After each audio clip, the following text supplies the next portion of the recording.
literally ended up, I was like, I must spend the $4 because you're trying to get me infected with cancer. Like, Why don't you literally. have ad So block? I do. I had two different browsers. Like, I was I incognito, everything. I I'm like, use that site again, and it's like, what? How do you? I don't have it, anything. it's cancer. Cancer. You So need to upgrade your ad block. Which maybe. ad block do you But use? I'd use uBlock I Origin. it Same. Amazon Prime, that was my ad block. So Thank you. I paid to give kids cancer because that was better than me getting cancer. So now Bezos is going to go donate free cancer to one kid on my behalf. See what you've done. But so a hell of a cold open though. I like that. Cancer. That definitely gave Andreas time for it to sink in, because what my point was going to be was the fact that I watched it and finished up like right before 1 a.m. And I was like, well, now I got to go to sleep with that in my head. So Yeah. All right. Ben really should have been here because he was going to be the one that was on my side. It's going to be very weird. Who submitted the movie originally? I did. Boss lady. Yeah. Come on, it's some of her favorite things, right? We got you tell it because it's your movie, right? I'm not going to tell you your words, Okay. but I understand, I think, why you Right. I love noir. Chinatown is like one of the pinnacle of all of the stuff of noir It that I is associate with. very noir. I will grant you that. Yeah, it's like it's the perfect noir movie. Like LA Confidential was also really good and I really enjoyed it. But like I think of all of the stuff of noir, it's like boiled down and it's in this movie. And I love it. Really, that's your whole. I think LA Confidential is a way better movie. It's a different flavor of the movie. It's more of an action movie. At certain points, it has there's the corruption and things. I really do enjoy that movie too. But the noirness is stronger in Chinatown than it is in LA Confidential. Oh yeah, but it's bordering a little, almost on the absurd, a little bit in terms of it's really noir. Like it gets like it takes all the tropes and it really just runs with them. Like yeah, I mean, there's a couple of classic tropes that's missing, but it's got most of them. So part of my thing with Chinatown though is it trying to place it in time and understanding that it's probably more foundational in a lot of those ways. Like obviously in 1974, there's been lots and lots of other noir movies that were actually time period pieces at the time, right?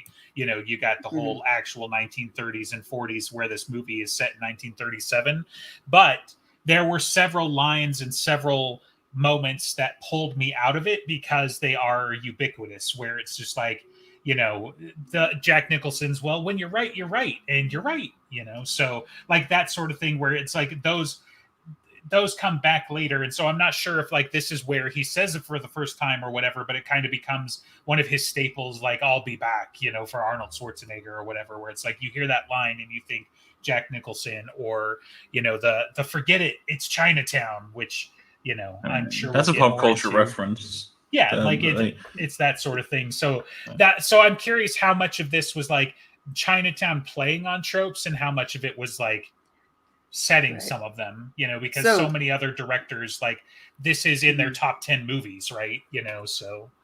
Yeah, I mean, so it was made in 1974. So it had time to have seen all of the 30s, 40s, 50s movies that were doing everything, and then condense it and kind of have like its own love affair with it.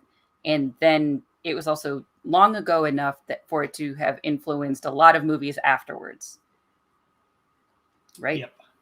Yeah, no, it was the choice of terminology with love affair with some of the other topics we're going to have to get into. I was like, really? That's what you went with? So.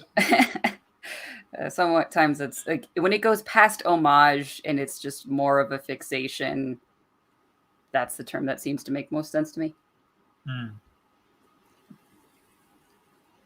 Luckily, you know, doing it for movies from the 30s, 40s, and 50s, it would have been legal by then. Oh, sorry. I think we can still keep this one monetized so far. Yeah, so far. So yeah. We're 4 minutes in theoretically. So yeah, 5 minutes in, we're good. So okay, so why is it perfect to you though? Like, let's get into the nuts and bolts. Like, there's just nothing you could think of that needs to be changed. You like the story. You like the fact that his nose gets sliced off. You like, you know. Spoilers, by the way, like this movie, absolutely do not watch this episode if you intend to watch this movie and haven't seen it for some reason, because like I could not talk to the wife this morning. I was like, I'm going to have to spoil it. It's 30, almost 40 years old by now, but like, just saying, it's a mystery, so spoilers are important. But don't say that the butler did it or anything. But he didn't. So, I mean, I kind of feel like it's self-evident of why it's perfect. It's hard to tell. It's like, yeah, I know you feel it's self-evident. It's just like so. It's the classic setting of it being, I mean, it's not the most classic of the noir settings, but it's one of the prime ones of it being in LA, and it's dealing with some of the infrastructure of LA, that like the city is always an important aspect of noir, whether it's like some rainy New York thing or some poor German town right after World War II or anything like that. That feeling of being in the city, and that like Chicago being its own character in the Dresden Files, or Hogwarts being its own, that is a really important aspect to it. And so the focus and all of the interplay about the water, everyone who needs the water, everyone who's trying to manipulate the situation and make money off of it. It's like I get intrigued by all of that, the corruption and the plots and the political and everything like that. And then you have the smartass detective who's like, I like my nose. I like breathing through it. Apparently that was your favorite line, because you mentioned it's just that one like of the 3 ones times that, like, this morning. it's really funny. It's like, and it's one of the ones that you can just say out of nowhere and know. It's like, what are you talking about? Yeah. Yeah. I mean, we definitely added like 3 or 4 new tropes to my, list where, I'm going to be all sorts of different variations on forget it. It's Chinatown. And, I like my nose. I like breathing through it. So, yeah. Yeah. I like in the way that a lot of the noir movies or stories that I've enjoyed, they take something on the surface. It's like, okay, so there's a dead body, mystery, whatever, but they always end up going, not just the subversion, but they end up going really creepy and unsettling. And that movie certainly did this. Oh yeah, for sure. Yeah. And they didn't exactly they didn't pull the punches on it at all either, but it still stayed in the noir aesthetic of like, also everything is still trying to look very pretty because that's what they did at the time. And with these people where they're rich and so nothing can happen to them, but they're also going to look good while doing it. And I mean, dude is literally fucking bulletproof because he's got like $10 million or $30 million or whatever which it is. At the time was who the fuck knows? Yeah, right. Yeah. I know. I just described it for the wife. I was like, it's probably like Rockefeller money, where it's just like it's just so unthinkable to them at the time, right? Whereas like for us, he'd have to be like a billionaire practically, or like 100 million or whatever. But it's like 10 million. Don't get me wrong, totally respectable, but not like bulletproof respectable. So. But literally for the plot, like catching him at the scene, whisking away his daughter, while he just got shot, it's like, well, wait a minute. She doesn't even get that. She doesn't even get that much justice, of being a vigilante and taking out her dad so he can't hurt anybody anymore. That doesn't even happen. I mean, she got to say, like, he owns the police because he had that much money. And like, that's such a classic thing of that you can't trust anybody because they're all corrupt, because they've got the kangaroo courts, because everyone's taking the money, because like, it's like that intersection between crime and the mafia, but it stays in this border of like, but that corruption is wrong and people are getting hurt. And we are trying to, and like, you have the protagonist usually like trying to right some form of the wrong there, even though they might not be the best person. Yeah, or ultimately are powerless, right? Yes. Which seems to be one of the key takeaways, that, despite his money, status, and power, that he's ultimately powerless and there's nothing he can do. So you just got to put it out of your head and forget it because it's Chinatown. So. Yeah. Sorry, so I bring that up because that we talked about it a little bit before the show. So, I mean, now's a great segue, I guess. But that line to me felt like just so out of left field compared to like what everything was going on, right?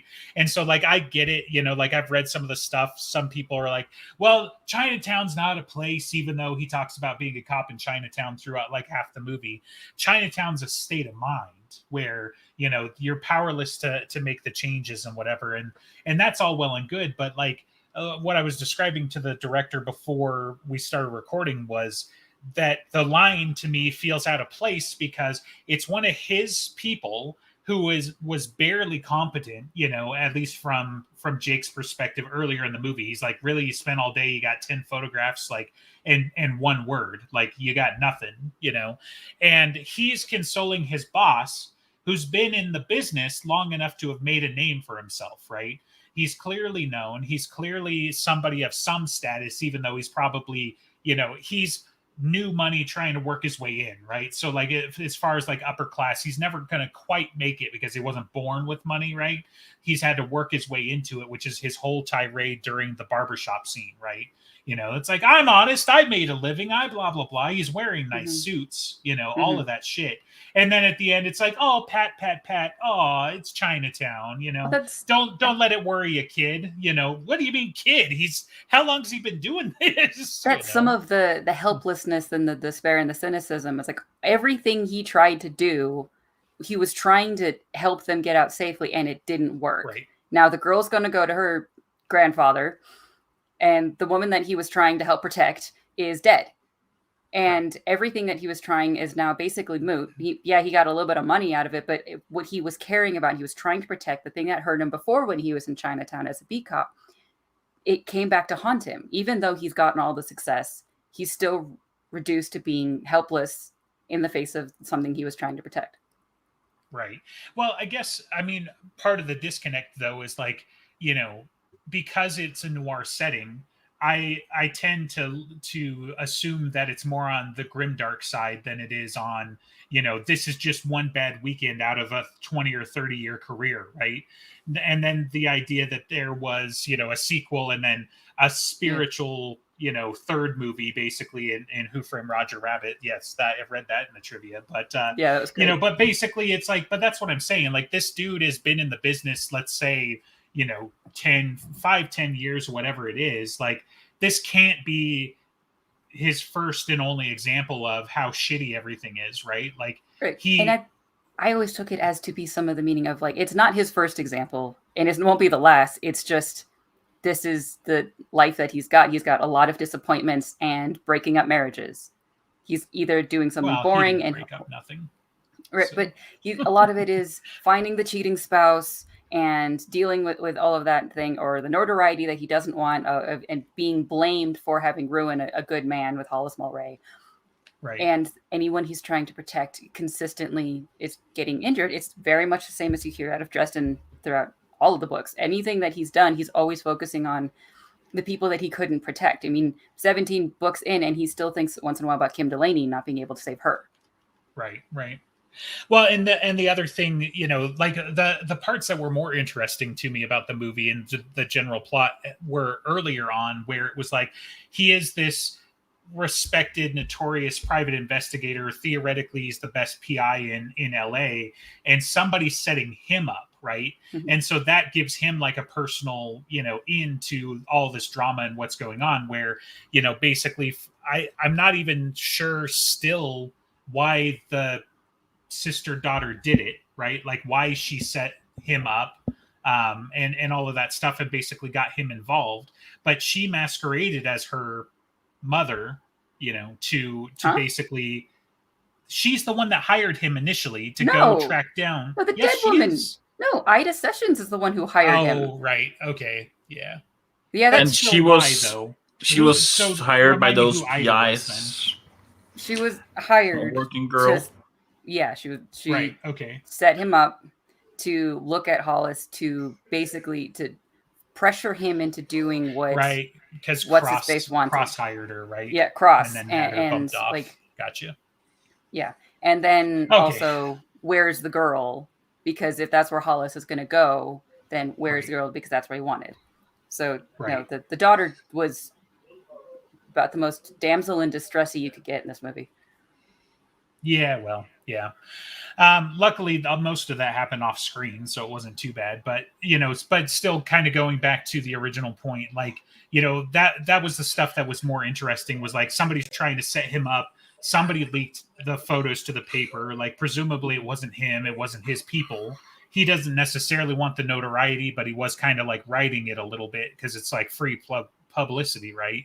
Mhm. So some of those early points were interesting. Just the whole like imagine. I mean, what is it? It's Turncoat. We get some of that with Dresden, where a private investigator is following Dresden and they're trying to trap him. And he He's drives like, a look, Mercedes. guys, look, guys, I've been in this game a real long time, so it's cute, but whereas like Jake's character, like he's kind of lost for I mean, really the whole movie at that point. But somebody set him up, and he's trying to figure out who's done it and why and where it ties into everything else. And don't worry, it's cool. I got this late night phone call, and absolutely has nothing to do with the investigation. It's actually a pivotal piece of the investigation. Like, seriously, chick, what were you thinking? But like what a stupid ass lie. But yeah. Anyway. That stuff was fun. So okay. So do you disagree, either of you, of a perfect movie? Do you anything that you want to more of the what was wrong with it? On the top of my head, I felt like it was kind of overacted. Like it was, I think they played it like I don't like the dame who walked in with legs who wouldn't quit. You see, the daughter / mother that I don't remember the name of. I didn't particularly like her acting. I thought my father. I just found that grating and annoying. Whenever she did that, it was clearly there's something with my father. I didn't like it. I think Jack Nicholson did pretty good. I'm not a huge Jack Nicholson fan, but I think he played well. I think the cinematography seemed good. The pacing was okay. I didn't like the story, how he just felt like he was just kind of like how Justin touched on. It felt like he was just kind of along for the ride. He didn't really accomplish much, and it was I think it was probably in many ways very realistic, and had a very just grim ending. And nothing really got accomplished. So, like that's kind of the point of the movie. Like nothing really gets resolved here. And for me, I didn't love that. Like one of the good things about what I love about Dresden is, come whatever may, he'll do what he thinks right, and he'll get him to the best of his ability. And Jake just didn't really do anything. I would have rather almost seen him be a vigilante than just kind of he was just kind of there. That's interesting. So I do kind of disagree with what you were saying before of that Jake's just kind of along with the ride, because I think of several points in which he's basically prompting things happening. Like going out to the orchards to figure out what was going on. Why is this like everything, the water and the valley, and then getting attacked. Going to the retirement home to figure out like that this person died, and yet somehow they bought a plot of land the week after, and they were at this place. So what's going on there? Sneaking his way into it, and I feel like things like that. He's doing the stuff in the middle of it, and is more like he has the woman along for the ride. But it is doing stuff, and we're finding out about all these things happening through Jake. Jake is our view into the story, right? But I don't really feel like Jake actually. If Jake had not been doing this investigation, if I feel like pretty much all the same things would have happened. All the things happening in the background didn't change. All the plot lines didn't really. It ended pretty much exactly where it would have if he hadn't gotten involved. I'm not even sure in this, like, okay, so the business partner and the water director engineer and the good guy who got framed for infidelity, supposedly he's been taking care of this illegitimate sister daughter for pretty much since she got pregnant. why did this happen now? Because how did Cross suddenly get motivated to, while he's also doing this money scheme, but why all of a sudden now is the time after what? How old is she? 20 after all these years? Probably because of the dam, right? They were talking about that, how they wanted a new dam to set up the new reservoir, and the engineer guy was getting in the way of that, right? He didn't want to build yet another dam on the shale because they had already had one fail, like somewhere up north or something like that. So he was trying to get him out of the way. Thinking about it, I mean, you're right. He had like 80% of the pieces already in motion and all of this stuff leading up to it. But it's very much like the kind of evil level problem solving that I've enjoyed out of the Dresden Files. Sorry to keep bringing it up, but it's a very mad move because he knew how to put pressure on his partner. He knew how he was going to get his daughter back. He knew how he was going to get all the farmland and basically incorporate it in LA and make a stupid amount of money. And then the dam was kind of like the only time sensitive piece. And so basically like all of these things start in motion at the same time. And as near as we can tell by the end of the movie, he's going to get all of it. Right. So it's not even like he lost 2 or 3 battles and whatever. Like he got everything. He murdered his partner and got away with that. He's got his daughter back. His other daughter, who's a huge pain in the ass, and that ship sailed. She's out of the picture. That's a bummer. But at the end of the day, like that's not exactly an L for him. So yeah, it's definitely dark, when you kind of understand all the ramifications. And he's already got like a stupid amount of money, but he's about to like triple or quintuple that. And then he's already bought out the police. He's already bought out all this other stuff. What's he going to do with 5 times as much money? Like more of the same. It's not the space age yet, so he can't launch himself into orbit. But So the Cross, he did have a few things of like, well, he's old, and how many years does he have left? And he really wants access to his granddaughter, and like that was time sensitive to him to a certain extent. But then a lot of it was probably prompted by Hollis was going up against the dam, like you said, and he was going to cause every problem. He was finding out everything about that, and so to get him out of the way, apparently they killed him. And as soon as Hollis Mulray's dead, Evelyn's going to run away with the girl, and so. It just kind of like dominoed from there. Yeah, and you talked about that too. That seemed out of left field in the movie. Like it made sense. I just wish there had been a little bit more setup. Not to mention the fact that she was literally like they shared the bed 6 hours ago or whatever in the movie, and she's like, just stay here, I'll be back, don't you worry about it, and then you'll stay with me, right? Like if anything, that's as much of a hint as you're going to get. And then it's like 6 hours later he's running around trying to tie all these pieces together and get her out, and she's like already got her escape hatch. And it's like, wait a minute, you were going to leave me here to rot? Like what was going on? But yeah, to give you a definite answer towards your thing, like I don't know that I hated the movie, right? I was certainly shocked, by the ending, even though like I had some hints given in the trivia, right? About, it's not going to be a happy ending. One of the girls gets shot, but I was having trouble keeping track of who was who, obviously. So I wasn't, too worked up about, what, where, when, why, and everything. It didn't spoil the ending enough that I wasn't still shocked by it. So I think this is going to find that awkward place on the shelf like Goodfellas did, right? Where it's like, I understand why you liked it. I understand why you think it's a perfect movie. I don't necessarily have an argument against that, but it's not like inching its way into my top 10 or whatever, right? At the end of the day, as we kind of discussed briefly in the pre-show, like I don't understand the artsy fartsy bits that for some people put it over the top, right? Where, the writing was perfect and the acting was on point. And well, think about it for 1974, Andres. You got to put yourself in the times, right?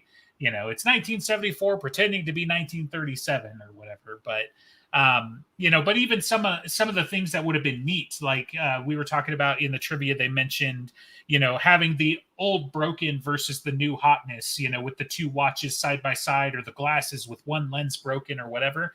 That was an accident, right? So even some of that symbolism that would have been really cool for another director who had purposefully done it, it was just kind of accidental in their case, right? Yeah. So I was I really don't cool effect really to a certain, like specifically the fact that she had a flaw in her iris, and that was the right, eye that was blown out by the bullet. right, And it sounded like Dunaway fought to keep both the flaw in the iris. I think it was she was trying to keep that one, and the like actually see her face at the end when she's like right, dead. um, and I don't appreciate that both that they kept that symbolism even if it was accidental, and right. that they kept the last image of her in there. Oh yeah, I mean, yeah, it definitely sells it. I mean, not to mention the fact that you got to listen to that poor girl scream for 3 minutes Mm-hmm. leading up to it, leading up to the reveal and everything. But yeah, that was kind of the thing. Like, so, those types of scenes, it's definitely one of the hardest hitting scenes in the Dresden Files when you've got Persephone, whatever the little girl's name really was, with the whole Mm-hmm. Victor and what not Victor, because Victor was the bad guy, but the Demeter and her husband. I can't remember the characters' names, but basically, they have Marcone and his cronies have a shootout with a rival gang, and this poor little girl gets hit, and just the delivery from Marsters, man, gets me every Yeah. time. I've read it 3 times at least, and still, this scream is one of those haunting screams that it was like it, like sure it was acting, but it kind of crossed that barrier into believability, where it's like, oh yeah, Mm-hmm. no, this sounds legit. So that shit was heavy. And then seeing him smuggle her away while everybody's distracted and dealing with the thing, Yeah. and it's like, Jesus Christ, man, And it's like, kind of like hits you like so the monster's getting the girl that he wanted, and who knows what right, he's going to do. Like, the history of like, this is the worst of everything that they wanted, because he is yeah, going to get everything. And the protagonist is helpless to stop it, because now it's going to just end with her death. No one's going to be able to really pin it on the guy who's rich enough to probably genuinely own the police. right. And the PI is just going to Or get at maybe least a fact check even if and go. it's yeah, even if it's just the lieutenant, Yeah. that was his buddy. Like, it's enough because he's the lead on the investigation. So maybe that's what 5 times your money gets you is the entire police force instead of just the one lieutenant or whatever. But yeah, and then at the end, the only consolation is forget it, it's Chinatown. So Mm-hmm. yeah.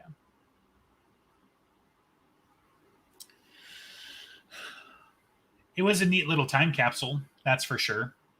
Some other positives, like it's crazy from our perspective thinking about a time where LA was this struggling border town, more or less, where it was like, they didn't have water, they were on the edge of the desert. Spoiler alert, still on the edge of a desert. The earth is still trying to claim that city, but just having to deal with the water and the orchards, and having the sheep invade the town hall like right at the Yeah. beginning. So some very interesting juxtaposition there. No big buildings, people got these huge fucking houses everywhere, for stuff like that for LA. So that was kind of interesting. Yeah, when he went to his old client's house to like escape from the police detectives, like that, his house was a house that I would associate with LA. Like, it was this weird ramshackle, like what like a bungalow or something like that, Yeah, where I it was think that's just the like, word that they use, but it's like that is yeah, definitely the shape of houses that I associate in LA that I don't really see oh anywhere yeah, else. right. That is an interesting Those thing. are the now almost 100-year-old houses with bars on the windows, that it's like, if you drive down the streets in LA, that's the shit you're going to see everywhere. Mm-hmm. Not these mansions and whatever that everybody else was living in. But yeah, so yeah, it was fun little details and everything. As far as like picking away at it in other ways, like, I don't know enough about who was who in 1974 to be like, I mean, Jack Nicholson pretty much was the guy, right? Mm-hmm. I think in some cases, like, some of his delivery was a little flat, but like then there were other times where it was like he was just completely in the character, right? Like when he's telling the joke and everyone's like Yeah. behind you, and Yeah. he's just so animated to the point where it's like, I almost think that he's playing them. And then he's like, really, none of you guys could have interrupted me? It's like, well, we tried like 5 times, boss. So Yeah. He does have a very specific face of when he hears news he doesn't want to hear as his character, just like, but he's like still smiling somehow. Right. His face is pretty weird. I enjoyed watching him be the character that was basically social engineering into situations, like getting into the retirement home. It's like, do you allow people of the Jewish persuasion? And completely no reactions. Like, we don't. Good. That's exactly what I wanted to hear. Right. I liked his subversions, and you can even tell from from the gal's face that she's like, wait a minute, you're a fucking great liar. Like, you're just rolling with this shit. Like, who are you? Because she's just shocked at every time he pivots and just plays right into the dude's character. Or like he took the business card of the other guy working at the water sanitation. It's like, yeah, this is who I am. Let me into this place. And like ID theft was so easy back then. They didn't have like pictures or phones or scanners or anything. Like, all they needed was a business card and confidence. I mean, 1937, it's salt water. That's about as much as we can tell what is in this water. Right. Yeah.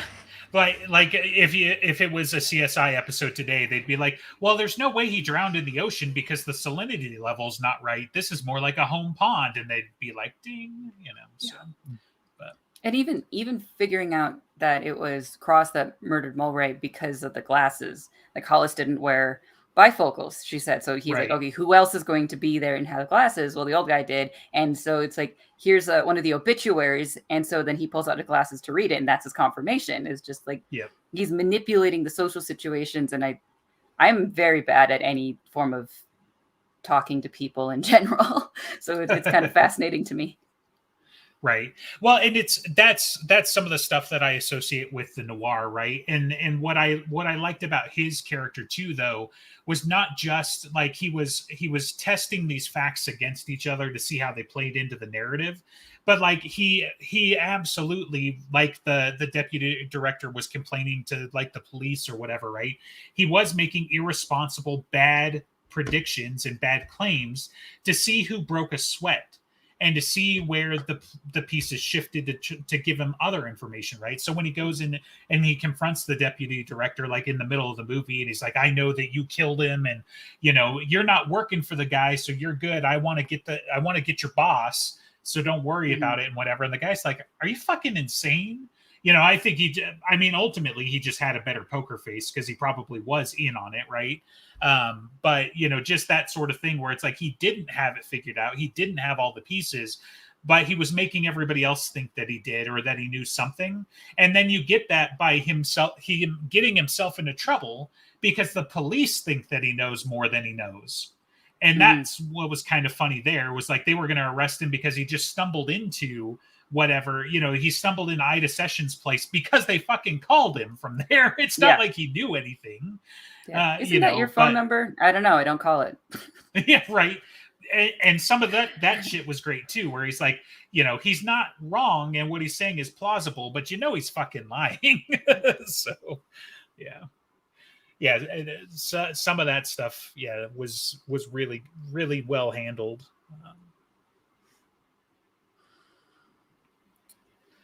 Andreas, you've been quiet, my dude. Yeah.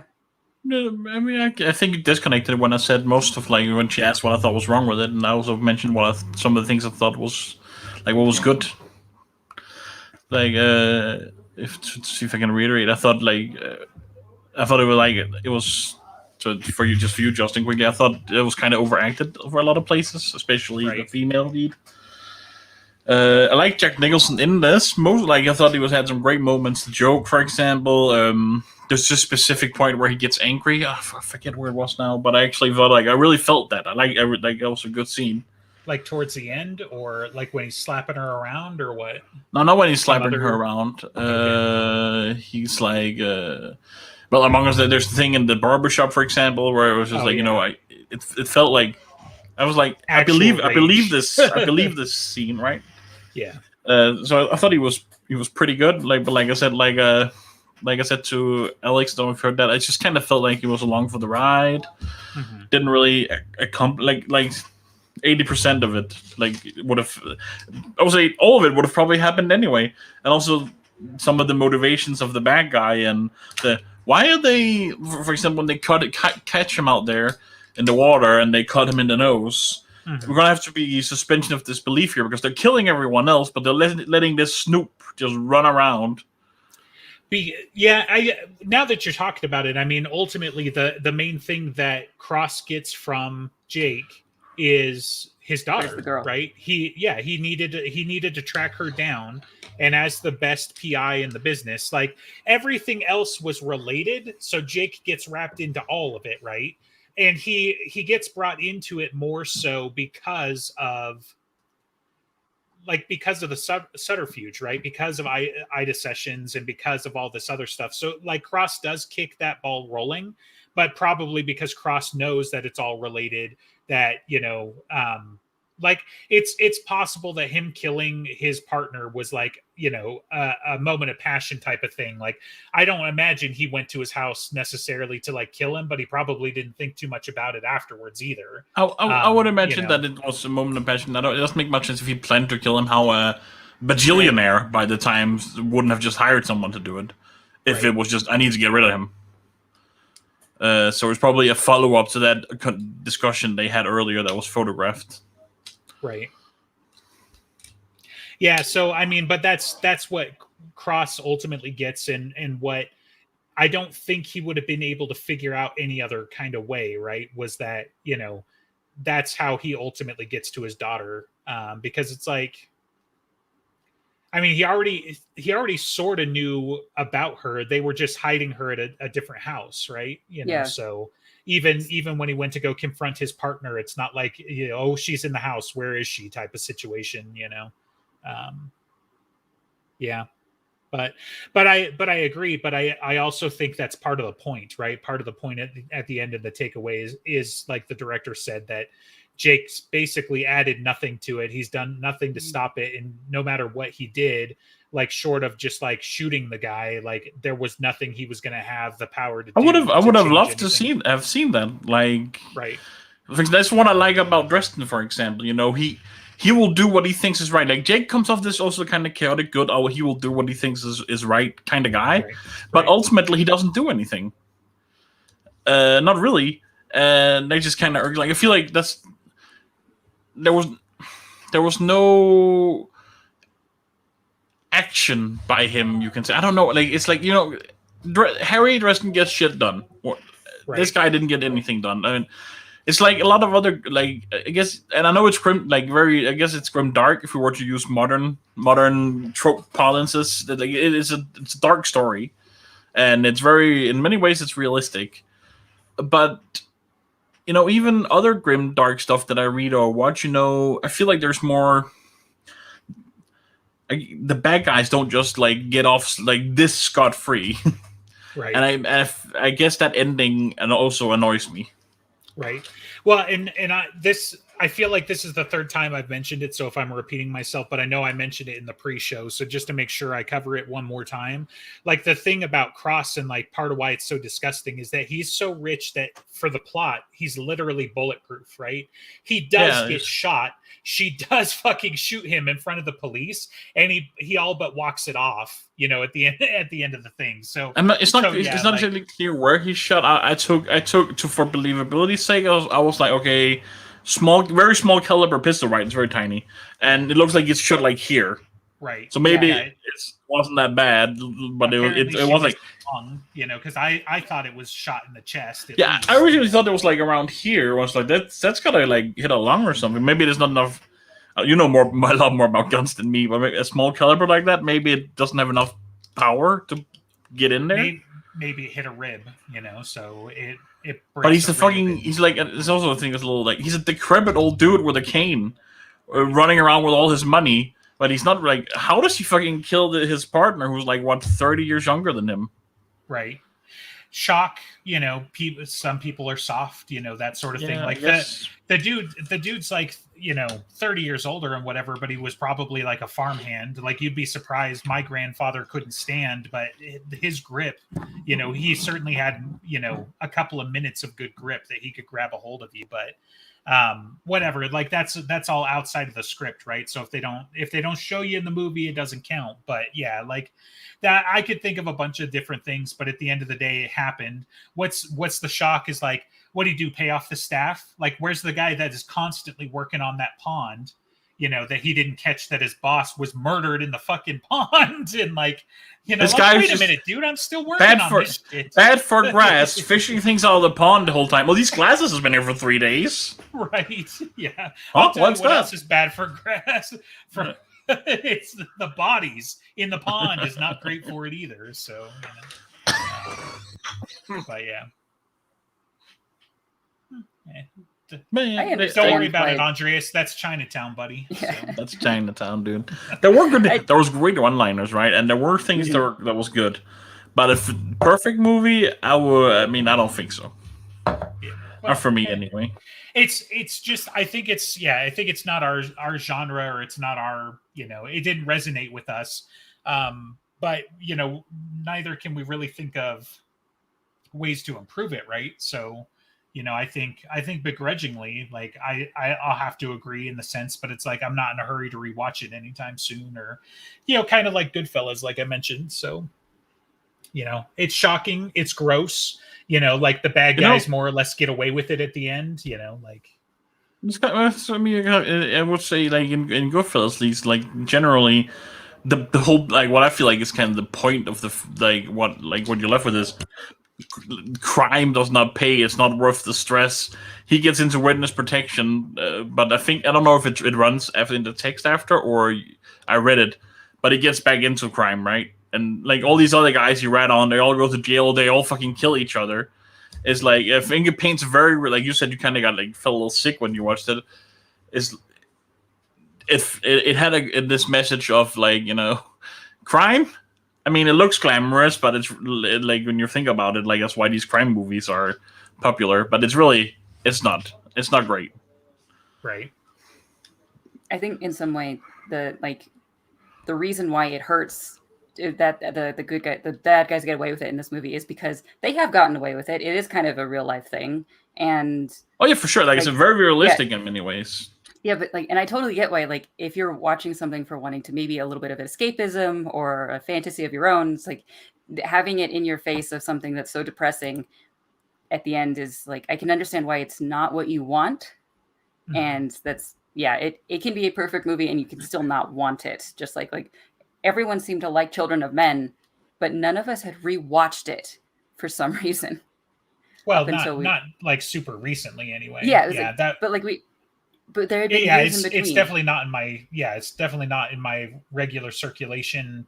There could be a variety of other reasons for it, but it's not your feel good sit down on a Friday night, just kind of veg out type of movie. So you can think that No Country for Old Men is a perfect movie, but you might not want to watch it all the time, or you might not want to show it to your grandma.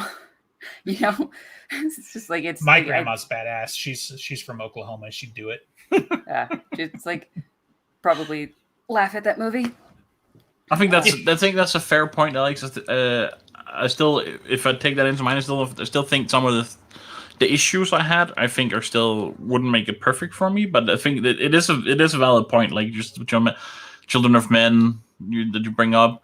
Okay, I haven't watched this, but I don't think people go and rewatch Schindler's List that often.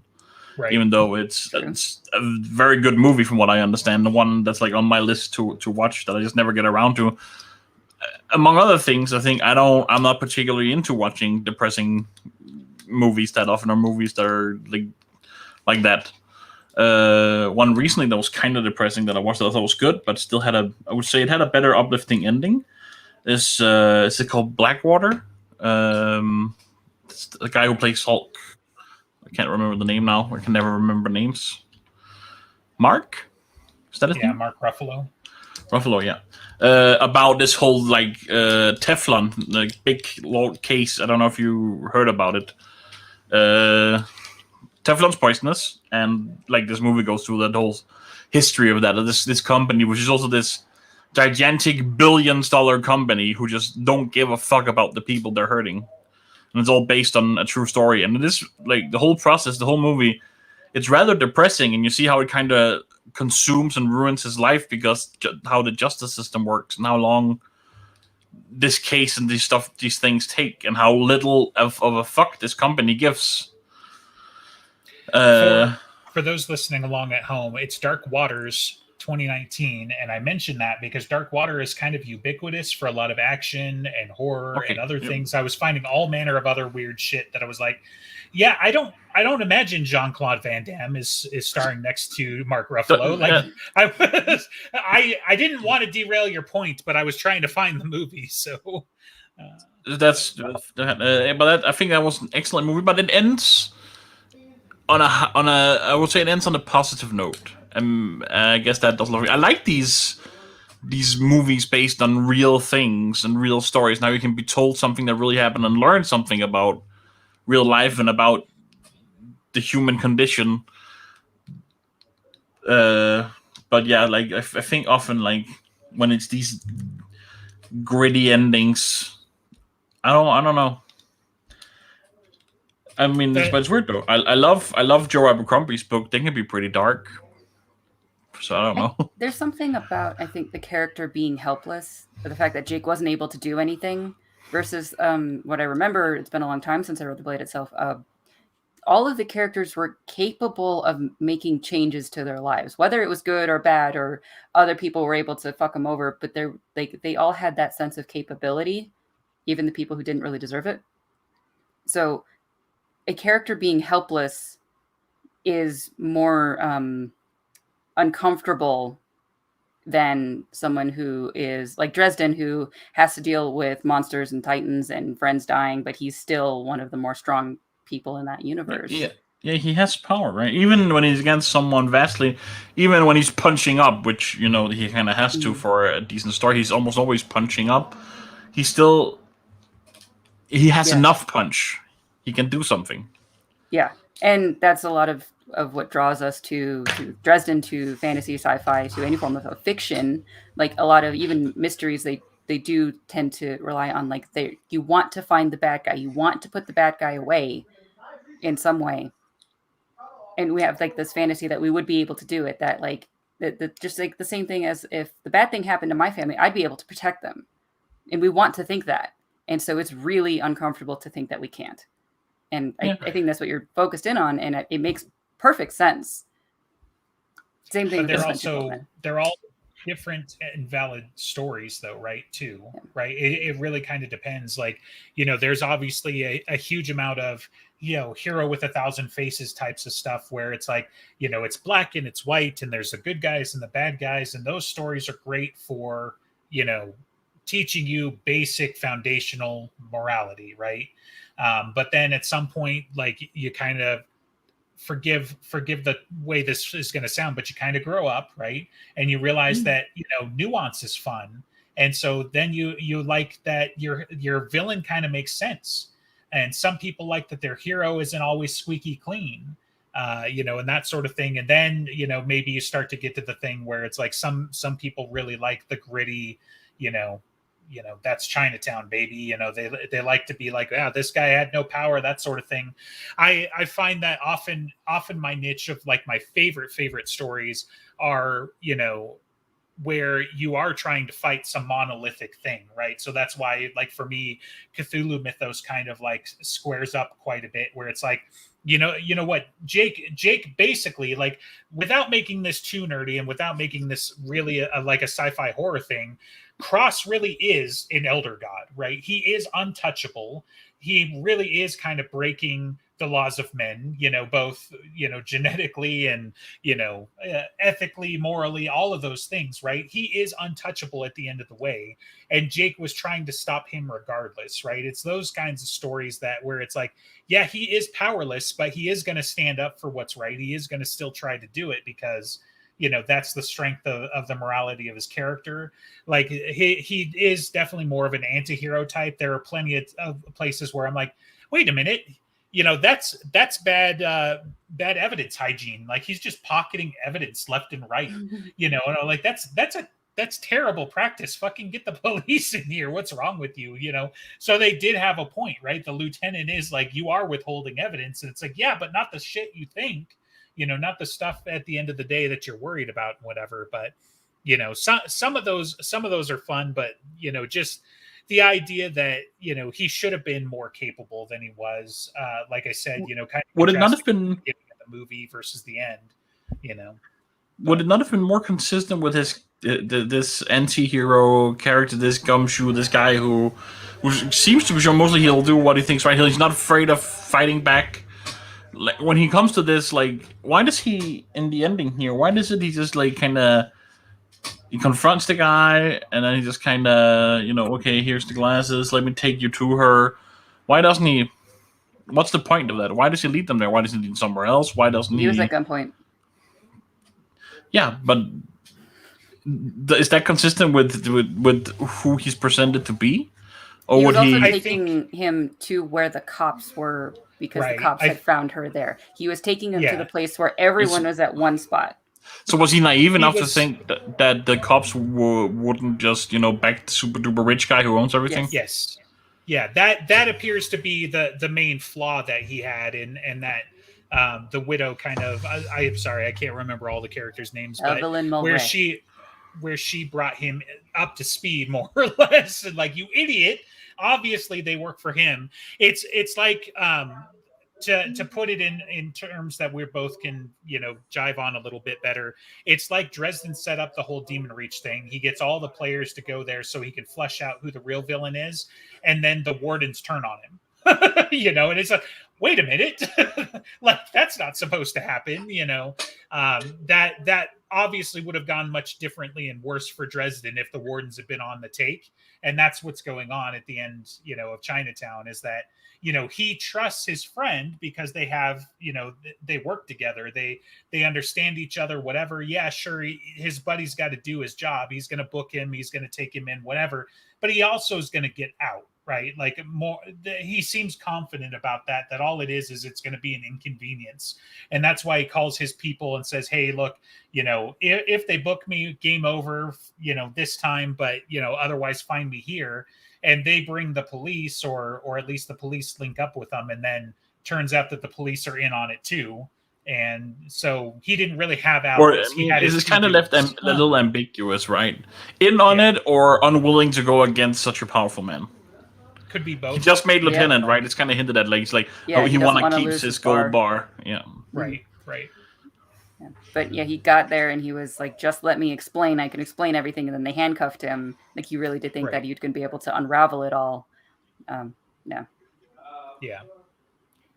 Yeah. And I mean, for me personally, whether it would pay off or not, like, I could see the story going on and, dealing with it at, in the courts, obviously he's going to try to bring this evidence before a judge, that sort of thing. But the ending kind of is meant to leave you with the idea that he's just so crushed at the end of it that, he just wants to forget it because it's Chinatown. Sorry, that line just, it's the whole point. Right.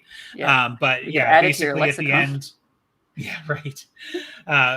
Basically at the end of it, that he's quit the fight. He's just going to turn his back on everything. Cross gets to win and whatever. Like, I'm curious because, like, there was, I forget the name of the movie, but there is another one that's same character. It's meant to be kind of a sequel, right? Yeah, I think it's called The Two Jakes, and I heard it was atrocious. I've not watched it. Okay. But like, Jack Nicholson was still in it, and I think he might have been the one trying to direct it or something. It was I read that he was directing it. Same screenwriter as well. Funnily enough, not the same director. Yeah, that's weird. He's hiding in France for reasons that we haven't discussed. But yeah, so so there was like originally. I was just going to say, part of why I'm curious is because, like, I could see the next one, him being even the more classic gumshoe, where it's like he's just in the dark drinking, when the story starts because he's trying to forget. But sorry, what were you going to say? Well, so there was the rumor, I guess, that there was supposed to be 3 of them, and then there was the sequel. And so Chinatown took about water with LA, and then Two Jakes was the crux of it was focusing on real estate, which that was also a big thing, continues to be a big problem. And then the third one was about the trains and transportation. That's the word. And that kind of got cobbled into Who Framed Roger Rabbit, which was hilarious. Right. It's funny how such different tones, but Who Framed Roger Rabbit is absolutely a noir story, but with cartoons doing the same thing. It's like, the connection between them is absurd, but it's also hilarious. Right. Yep. I mean, and that's just funny as far as like unofficial trilogies go. Like, you know, so it is kind of great. But would we like to talk about the thing that risks us getting demonetized? We didn't do it, man. So I know there was a lot of talk, especially the last couple of days, on whether or not we wanted to watch. Well, some of us wanted to watch this movie because of the director's history. How much? Yeah, great.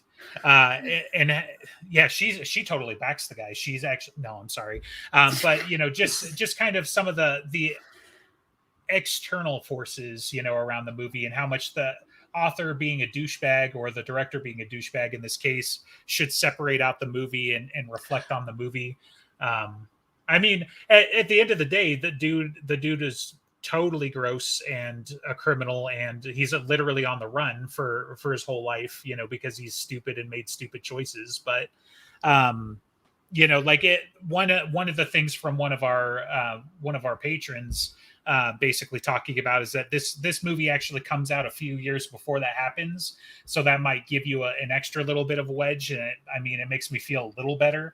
I imagine that somebody who does what this guy did probably has that as part of his value system. I don't think it was a heat of the moment, like 3 years later type of situation, right? But it does give some space versus Weinstein having an entire career about doing this sort of thing, and hundreds of movies that guy was involved with, and having to deal with whether or not how much of that reflects on what was going on and whatnot. So I don't know. It's complicated, man, because as I've told Andreas, like I stay away from, some stuff that he suggested, basically because I think, while there are some places that I connect with the author, that there's too much douchebaggery involved, right? So I just don't bother trying to support somebody like that, where it's not always perfect. Like I've seen a number of Tarantino movies, but I kind of think some of his takes are stupid at times too. Like I don't think he's done anything directly other than pressuring Uma Thurman that I can think of,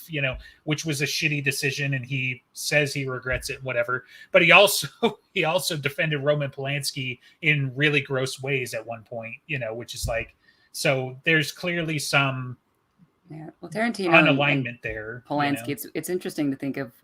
I don't know much of the connections about them, but Tarantino did do the Once Upon a Time in Hollywood movie about Sharon Tate murdered by the Manson family. That was Polanski's wife. That's why Polanski felt weird about being in LA again. And it's just like, it's weird to think of Polanski as a whole person, because I believe he either was involved or very at a young age involved in the Holocaust and escaped, survived. I think his parents died there. And then his wife was murdered by the Manson family. And then he did unspeakable things to a 13-year-old. And yet he's still also making movies that people seem to really enjoy. I think Chinatown's the only one I've seen like half of The Pianist. But Chinatown's the only one I've seen all the way through. And it is a very good movie. It makes me wonder about the rest of them, and other prestigious people that we would want to admire still associate with him. I don't know. It's like, I choose to say that the movie is not a reflection of him or vice versa, because I want to enjoy the movie, and I don't want to let him ruin something that I'm enjoying for stuff that he did 4 years later. For me, it was mostly like I had never really watched anything of his. I think when I checked his film catalog, I knew who he was, and I wasn't really that interested in supporting his works. But it's not. For me, there's also this. It's up to each individual, like where you want to draw the line of like artist and art, and where you want to separate those things. Like, I don't want to let J.K. Rowling's stupid ass opinions ruin Harry Potter for me, that got me into reading. And I also think for me, there's also where it goes to the point where I can't really separate the artist and the art that much anymore. Is one thing is like shitty opinions, and anybody can have an opinion and can be shitty, and I can disagree with it. Uh, and another thing is action and doing something like what Polanski did. Right. And that's kind of where it really gets to like you say. I think the guy from that wrote those books I've recommended to you, he has some shitty fucking takes, but it's opinions. That's not where I feel like I can still read a book. But yeah, it is opinions, but they drive action. But it's also not apples to apples, right? Like, let's be clear about that. Yeah. Luckily, in a sense, we don't have a lot of other examples like Roman Polanski that we have to address, where it's like, oh, well, I really like this book series, but the author is like super gross. So in a way, we're lucky to not have an apples to apples comparison, but it does make it difficult to really kind of draw those direct comparisons, right? And then you've got a lot of other stuff in the last couple of years with other content creators, authors, streamers, whatever, being gross with girls at conventions, right? Molesting, raping, whatever, getting them drunk, drugged, whatever, and trying to take advantage of them. Like, all of those things are abhorrent. Don't get me wrong, right? And so, yeah, it is somewhat difficult to separate the author from, their source material at times. I think some of them, authors are people, right? So at the end of the day, you've got all different kinds. Like, a lot of what goes into Chinatown is Roman Polanski's trauma with losing his wife more so than any of the other weirdness that follows, right? Whereas like Monster Hunter International is the one that Andreas and I are beating around the bush about. Like, some of that is probably just like straight up wish fulfillment, right? The dude loves guns. He's gone before Congress to talk about the Second Amendment. He loves to put that on his Facebook and his blogs or whatever, that he's done these things. But he probably wishes he had, the millions of dollars required to go hunt monsters, So some of that is probably fantasy and wish fulfillment. It's just like some of his stuff with the Hugos and whatnot, that it was like, yeah, I don't want to support that, so I'm just like giving it space and whatever. It's probably not blacklisted for all time, but it does make some of those conversations more difficult. And, even a more political landscape, like, because the whole COVID situation is so heavily politicized, you've got new actors and actresses and authors and everybody else weighing in on, wherever they're at with that. And I draw a very hard line. I got kids, so, I'm going to support the science and I'm going to take care of my kids the best that I can. So, everybody else, like, just leave that shit at home and we won't have a problem, So, yeah. Yeah. And there's a lot of, in the current zeitgeist of, this person had the opinion I don't like and I don't want to support them. And like, obviously you're free to choose to do that. But I do like that you're trying to make clear, and I want to make clear again, like, there's a huge, giant chasm of difference between what Polanski did and someone saying something mean on Twitter or anything like that. right. Yeah. The only other person I can think of that would be in Polanski's realm would be Marion Zimmer Bradley, who wrote The Mists of Avalon. She was a very successful fantasy author. Mists of Avalon became was it a mini series or a movie or something of King Arthur and everything. And it was something that mattered to a lot of people, but she molested her children. Mm-hmm. So I remember seeing people discuss it on Reddit and whatnot, of like, they have fond memories of those books and that meant a lot to them. And so when they learned about it, like, they have this crisis, and that's something that everyone has to, like, do they choose to get rid of all of their books? I think currently, if you buy her books, a lot of the funding goes to RAINN for rape and incest and that.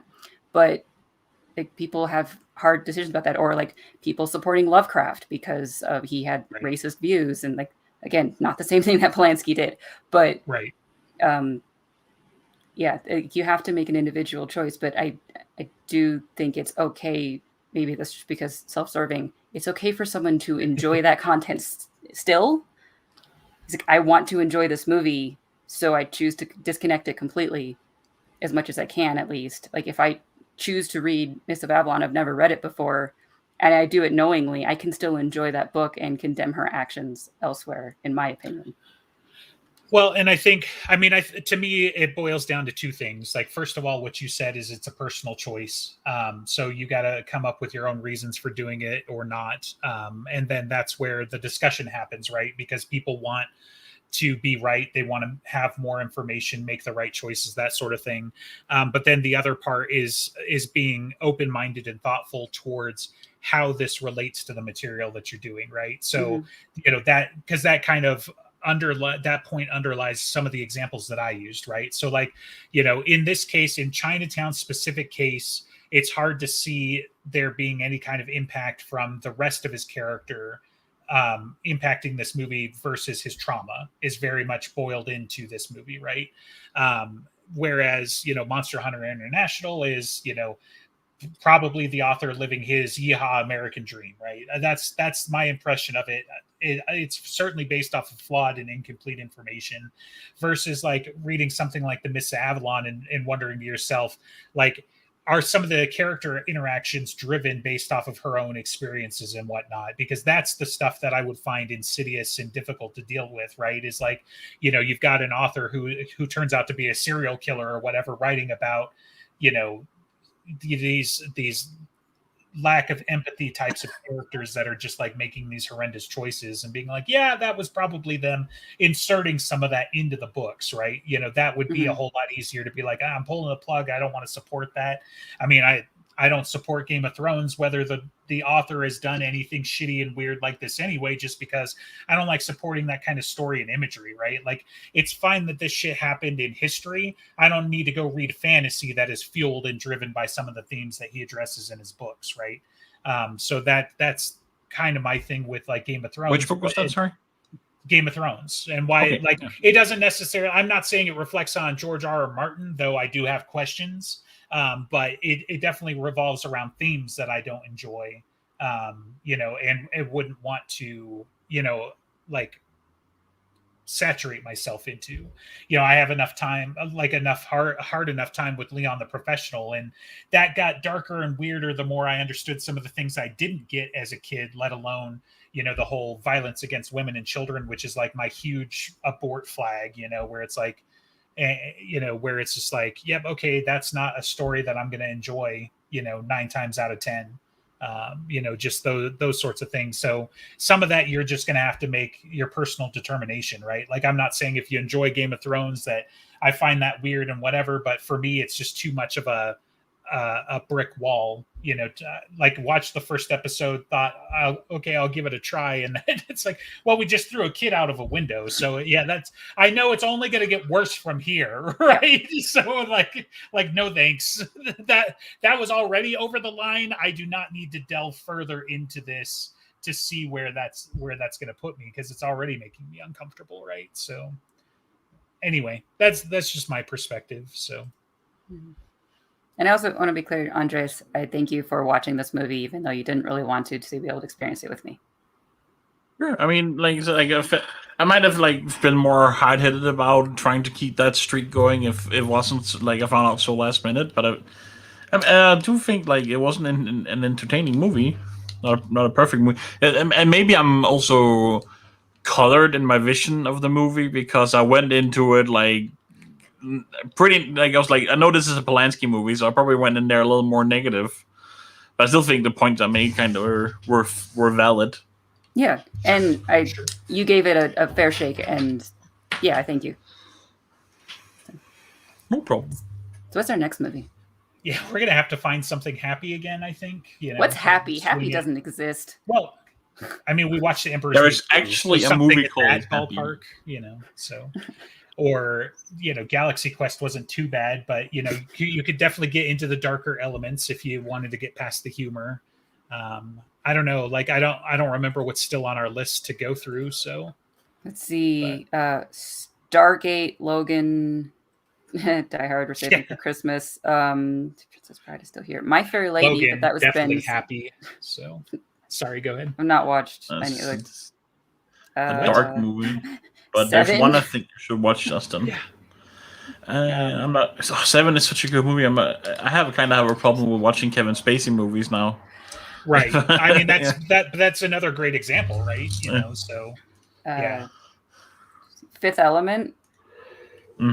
Yeah, It's pretty good. Yeah. Man, I'm not sure. I think it's perfect. We can watch it and then talk about it. But I think that trilogy that I've read about it could have been amazing.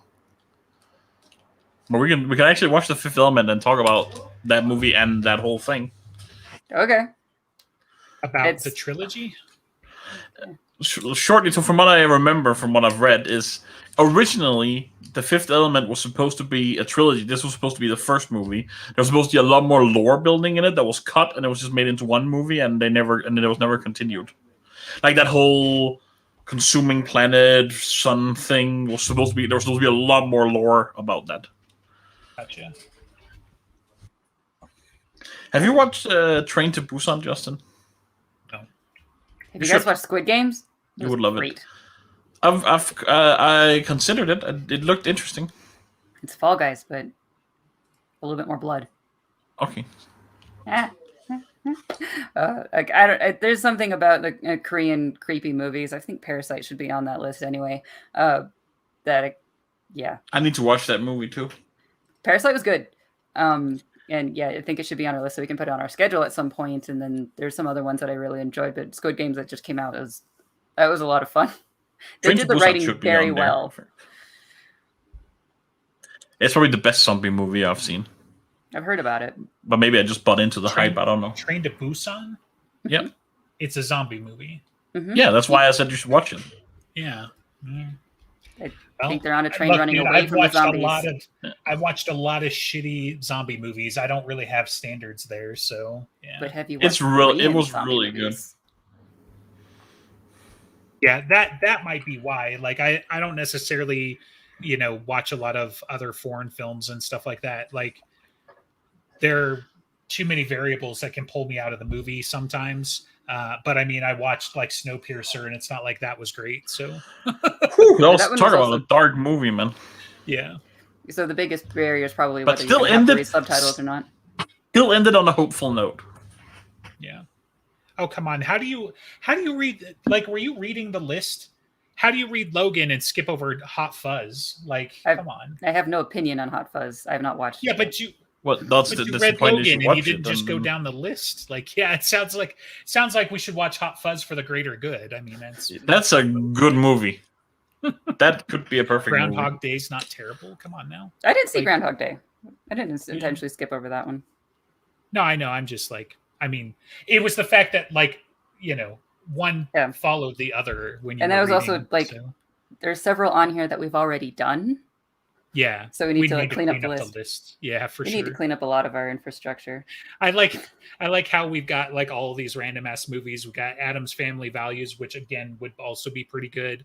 My Cousin Vinny, and then Fast Five. Like forget the other Fast and the Furious movies, but Fast Five is the perfect one. So My Cousin Vinny. If I just come off the street, if I watch Fast Five, I'm gonna agree with you on that being a perfect movie. So I think I might have to be inebriated to sit through that movie in the first place. But it's My Cousin Vinny that has to be mine. Yeah, right. That might skew the metrics, though, right? So every time something stupid happens, take a drink, see if you don't die. Yeah. If you were not drinking for the other movies, then I'm gonna suggest, I can't enforce, but I'm gonna suggest sobriety for everything else. Isn't it Jacob put on Fast Five? I believe so. Well, yeah, I think he also recanted that. Yeah, well, some motherfuckers are always trying to ice skate uphill. Well, actually, no, I think the Jacobs started arguing. One of them put it on there. The other one said it does not deserve to be there. Right. Yeah, I think it's. I like the Fast and Furious movies for what they are, but I'm not sure they're perfect. I think they're perfect movies. Right. Well, I think some of these, most of us agree, are not perfect movies, but somebody wanted to die on that hill. So, like. I will die on My Cousin Vinny hill. But, I will die on that hill. We should probably have a category.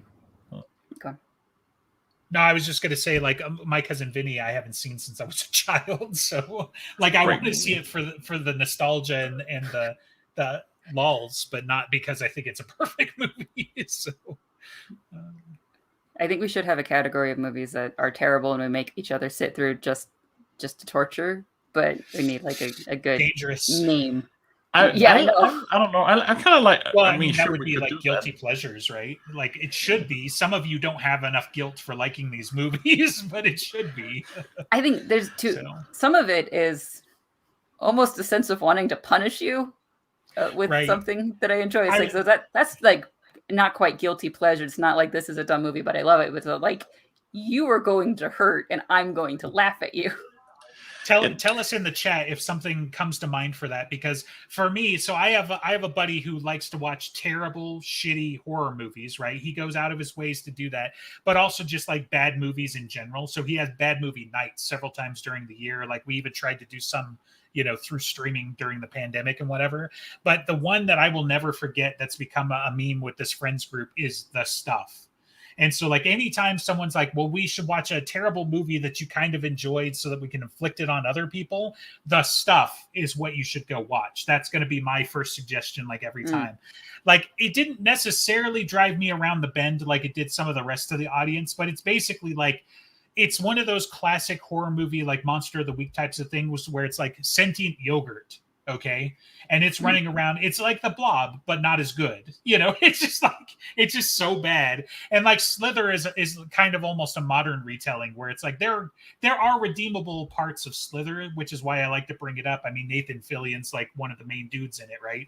So there's good in there. There's not redeeming things in The Stuff. Like it is yogurt trying to kill you, and that's as good as it gets. So. I think there were some parts of maybe this one qualifies just as a guilty pleasure, but like when I watched the Super Mario movie in the past few months, and I really enjoyed it. Like that movie was lovable with how terrible it was. It's like I would need to force people to watch that.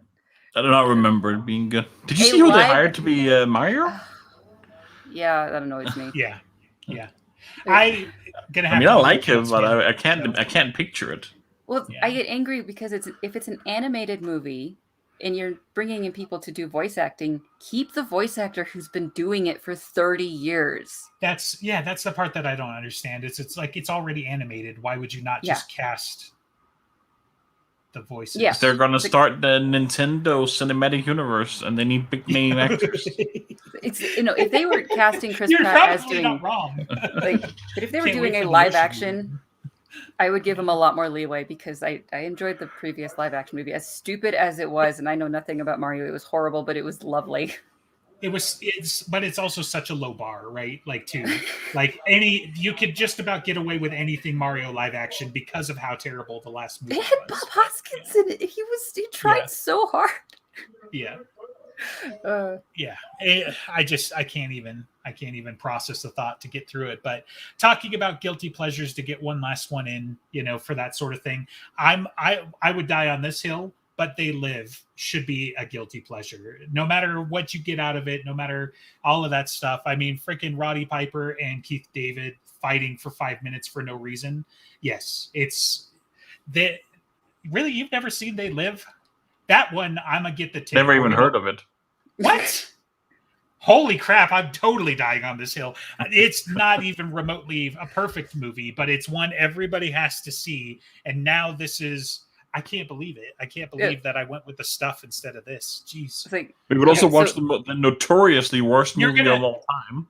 Yeah, once you see They Live, you're going to understand the imagery and the pop culture references immediately. It does not make it a good movie, but it's ubiquitous for that sort of thing. So what we need to be able to start doing this is a good, punchy title to put on the episode things. We need something catchy and quippy, because we apparently can't agree whether it's guilty pleasure or not, or something of just because fuck you, that's why, or something. I would prefer that it's guilty, like that. There's the guy who presented like Justin or you, whatever. It's a movie you like, but most people probably won't like. A guilty pleasure, right? I would prefer that, other than I just want you to suffer. I don't like this, but you won't like it either. But there's a strong piece of me that like wants to make you suffer. If we go with that, I'm just gonna find okay. What's the best High School Musical movie? I'm gonna put that on. Yeah. Oh, I forgot. So what's your top? What's your top example then, director? Because you're so giddy over here, and you do like people suffering. So what's your? Yeah, I mean, to a certain extent, was the Mario movie that just kind of like, and then I watched all of the old Batman movie, from like the 90s with Those are national treasures. How dare you? Those things are horrible. Those are definitely terrible. guilty pleasures. Once you Those get to the were mid-90s horrific. and you've got the first 3 minutes are George Clooney's butt and chest for no reason, because it's Batman. Michelle Pfeiffer was like, I had to pause it to just be angry with just like, do you get that she's an empowered woman yet? And I fucking hated it. It is just was she empowered before or after she got electrocuted? I don't remember. Both, because she was a strong, independent woman that didn't need anybody, and that's why she was so lonely and depressed. And then she started murder. Well, I mean, it definitely gets better with Uma Thurman as. She was horrible. Like to the point I had to start like, do I actually like her acting? Is she a bad actress? See, that movie in hindsight seems like it was bad on purpose, and yet like they all defend their parts in it, right? And so like because you've also got Arnold was the best part of that movie. Man, I love Arnold, but that is by far his. He was the one having the best time. He was great. I buy that. Every single ice pun, I'm pretty sure he was just like he was holding it to not just crack off. He's like, I love this. I love these puns. He was the best part of that movie. Everything else was horrible. I had to start like, why is Uma Thurman successful? What was the thing? Oh, right. Gattaca. She was decent in Gattaca. And I had to hold on to that in the rest of the movie of like, okay, she was good in Gattaca. So she's being told to be horrible in this, I guess. It's just, I couldn't. Yeah. We've recently rewatched most of them, like since we've been back to Utah, I think. So it's been the last year, and to show them to the kids, because the kids don't see all this shit. But yeah, the whole time that the wife and I are watching it, we're like, oh man. So some form of like, this hurt, but I'm making you watch it. It's not like, okay, so John and bummer. The best bad movies, but it's not quite that. Yeah, I'm a breeze through Batman if that's the best you got. Mario again. Yes, I know it's terrible, but I am going to enjoy that too. So that movie was so much that's fun. why I'm like, you're gonna have to work harder to make me suffer through some of these movies. So yeah, but it's like, I don't know. High School Musical 3. Yeah, that one I probably that's a drinking movie right there. That'll be one that'll be like, okay, what am I drinking? Turpentine. That's what we got in the pantry. Got it. Yeah. All right. If we find a catchy name, and we'll put shit on the schedule. Yeah, but at the moment we're going with Fifth Element. Yeah, that's cool. I mean, I'm not gonna vote against it. So sure, all right. Whose entry is that actually? I don't know if we can always tell. Like some of them, the director and I just put on like when we got. Yeah, it's just like as a giant list, but I don't remember. Someone will claim it. I think. I like the usually there's someone championing, and then like maybe we'll agree or maybe we don't, but there's always the champion of the movie. I think that's been fun in this format. I was kind of swayed by you talking about a trilogy. If nobody else, yeah, right. But yeah, the director added the card, so it's kind of up in the air who might have actually made the suggestion. So maybe we can find it back in the chat, or maybe like I said, might have been long enough. I'll die on that hill. That's fine. So, okay, you'll die on a lot of hills. As far as my like non-Star Wars, Star Trek, Marvel types of like favorite movies, like Fifth Element is way up there. So Pitch Black. Oh yeah, Fifth Element. These are my other like. So you don't like Star Wars, but you like sci-fi, or you're interested in it. Let's go down this route, and yeah.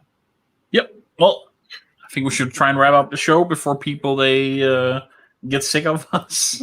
Yeah, and we're probably gonna do the more painful shit for Dresden next week, in my opinion. Yay! Yeah. Suffering. Yeah. Like smiling too long.